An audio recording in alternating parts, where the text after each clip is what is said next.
In this very quick video, I want to talk to you about moving objects because I think there's some confusion about how moving objects affect our image when exposure blending. And we're going to talk about moving trees and also people. Now remember, when we're exposure blending, we always go for a base exposure, and that's our best exposure. So let's say we have some movement between exposures and we've shot lots of different exposures of the same scene.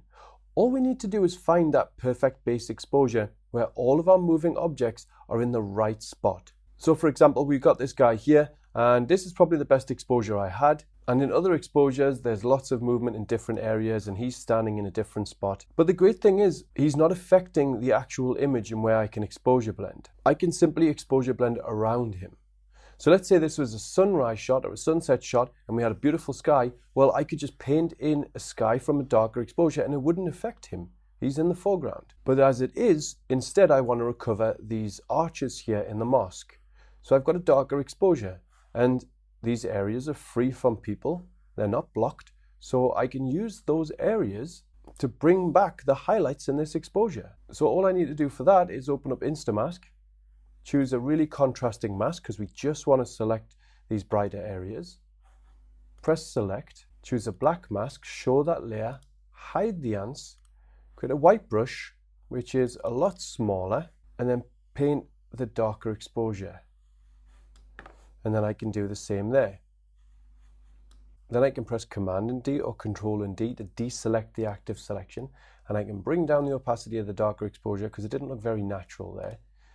And so there's the before and after. We've just brought back some of those highlights. Now you may be wondering about these other arches here in the background. Well, they're not captured in this darker exposure, and I don't think it matters too much that they're quite bright. But my point is, if you can get a base exposure where all of your moving objects are in the right position, you can then blend around those with darker exposures. Whereas if you had HDR software, for example, and you blended 3 or 4 exposures, the HDR software doesn't know what your base exposure is, and it doesn't know what the moving objects are that it needs to keep in. In Photomatix, for example, we can paint around some areas that we want to maintain in the base exposure, but then that usually comes out with different textures and colors than the rest of the image.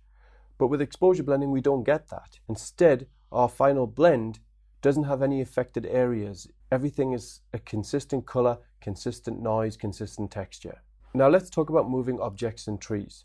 Now guys, if you've got a big tree and a large branch, going across the sky, and you've got a base exposure like this and a darker exposure like that, but the branch is in 2 completely different spots, then you can't blend these exposures. If there's too much movement, there's nothing we can do about that.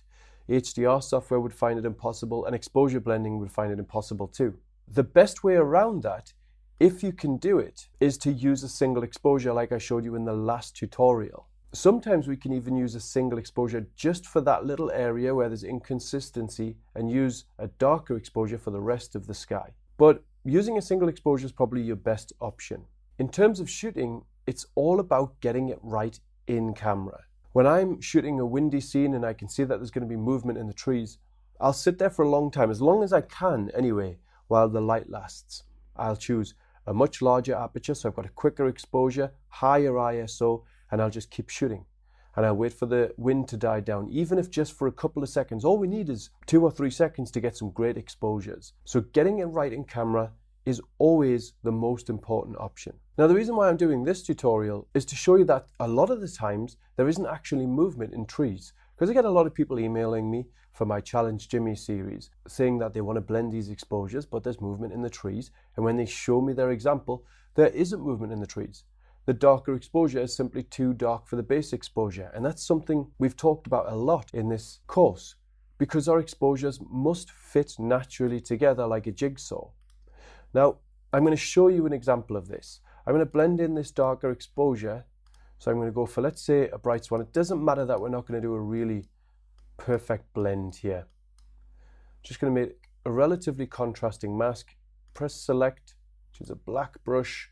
I'm going to show this layer, hide the marching ants, and I'm going to paint, of course, in this area.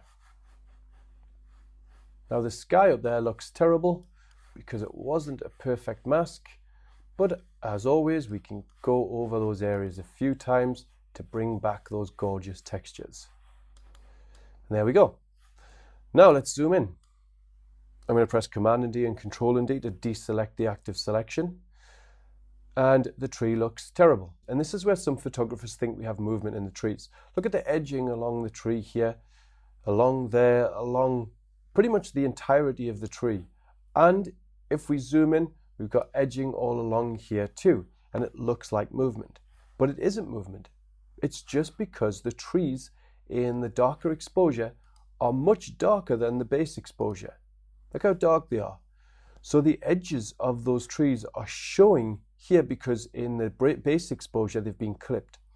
Now the great thing is, even if there is some movement between these leaves, you can still blend your exposures naturally, because all you need to do is get them to roughly the same level of brightness and it still looks like the same plant or the same tree.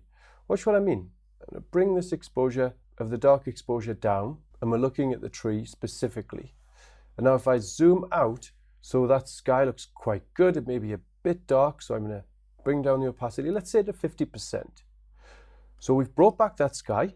We have a beautiful sky from our dark exposure still and lovely textures in the clouds. And then when we zoom into the tree, if we look at the left part of the tree, everything looks 100% natural. And even at the right part of the tree where there has been some slight movement, look between these exposures, you can see there's a little bit of movement here.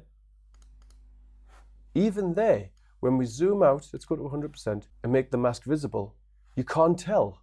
There's absolutely no difference in terms of brightness or color that would tell you that there's been movement in that tree.